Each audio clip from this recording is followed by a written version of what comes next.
when in 19, I'm going to say 19, I want to say 1978. We'll say 1978, just for argument's sake. There was threat of a nuclear war, and all the adults in England and across Europe were all thinking there's going to be a nuclear war. My aunt, Tissy, she put a bunker in her house and filled her house with rice and food and all this sort of stuff. And my mum and my other aunt decided that we would go to Hungary and be as close to where the nuclear bomb was going to go off as humanly possible so that we would die immediately. So my mum, my brother, myself, packed up her car with all of our precious belongings, with all of our things that we loved, and we drove to Germany. And we got to Germany, and my aunt had bought a real dunger of a camper van. They called it Emil, and it was like a Ford Transit, but on steroids. It was a really big old Ford Transit, but it was bigger than a Ford Transit. Maybe it was bigger than a Ford Transit because I was little, but we had bunk beds in it, and we drove all the way to Hungary. And when we got to Hungary, we pitched ourselves at a place called Lake Balaton. Balaton. I think we were staying in a place called Badajoz on Lake Balaton. And we were staying at this campsite. And of course, Hungary was still under, like, I don't know what the word is. Oh, my brain, I've got very bad menopause brain. Like in Russia, where where everything's the same, and you don't have, they didn't have lots of different cars, and we've arrived at this campsite, and everything is rationed, and so if you want to buy butter or bread or anything like that, you had to queue, and the money was forints in those days. I don't know what they are now. We had these forints, and you would have to queue to get a little piece of butter. You'd have to queue to get a bread roll, and you couldn't go so my mum would get up in the morning and she'd want to go and get 3 bread rolls, and she couldn't get, it's still forints, she couldn't get bread rolls. She she couldn't get 3 bread rolls for me, my brother, and her. We would all have to stand in the queue and go up and get our 1 bread roll and our 1 pat of butter. And excuse me.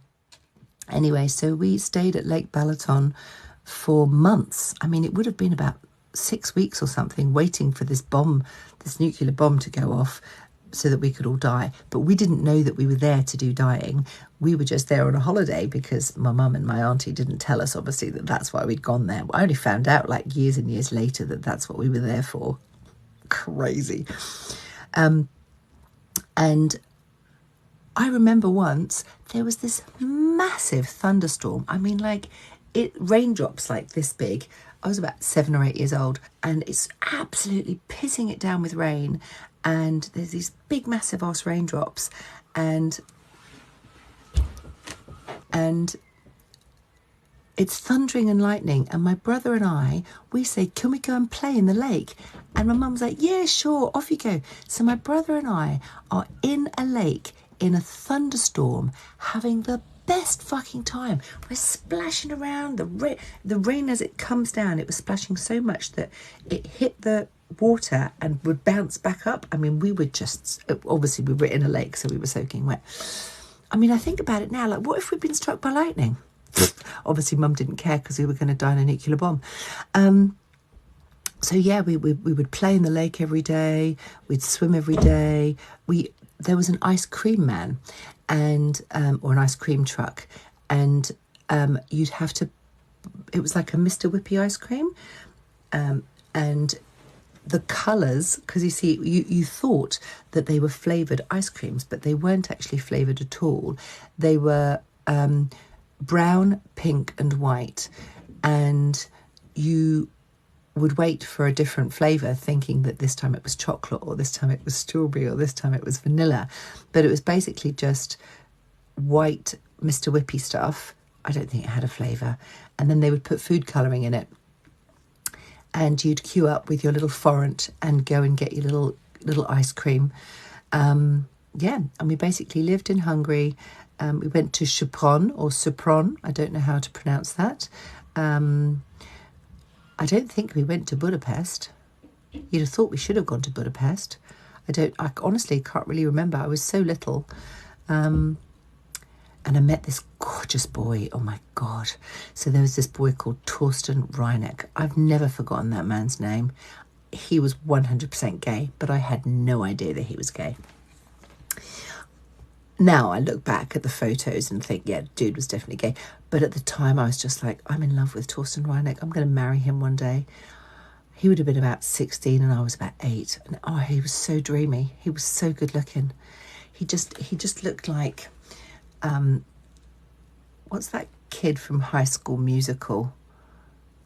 The one with the abs and he's done loads of movies since High School Musical. The only reason I know it's High School Musical is that my niece was over the other day and we ended up having to watch it. I was like, oh, somebody shoot me. Zac Efron. Yeah, he looked like Zac Efron, but like with a 1980s hairdo. It was kind of a bit like, he had this lovely, I've probably got a photo somewhere. Yeah, so he looked like Zac Efron and I would have been about 8 or maybe 9 or 10. And he was about 15 or 16. And I just used to stare at him and be like, oh my God, you're so dreamy. You're so dreamy. Can I be your girlfriend? So we just hang out at this campsite waiting for the nuclear war to happen. Didn't happen. And then my aunt, Tissy, she stayed in England in her bunker house. And she'd basically built this sort of room that was just full of food and stuff that she needed for when the nuclear bomb happened. And she was going to live there with her husband and her 2 kids. And my mum and my other auntie were just like, no, it's better that we just all die in the nuclear bomb because we don't want to live after that because it'll be horrible. And then we just went back to England and we're still alive because obviously no nuclear bombs went off.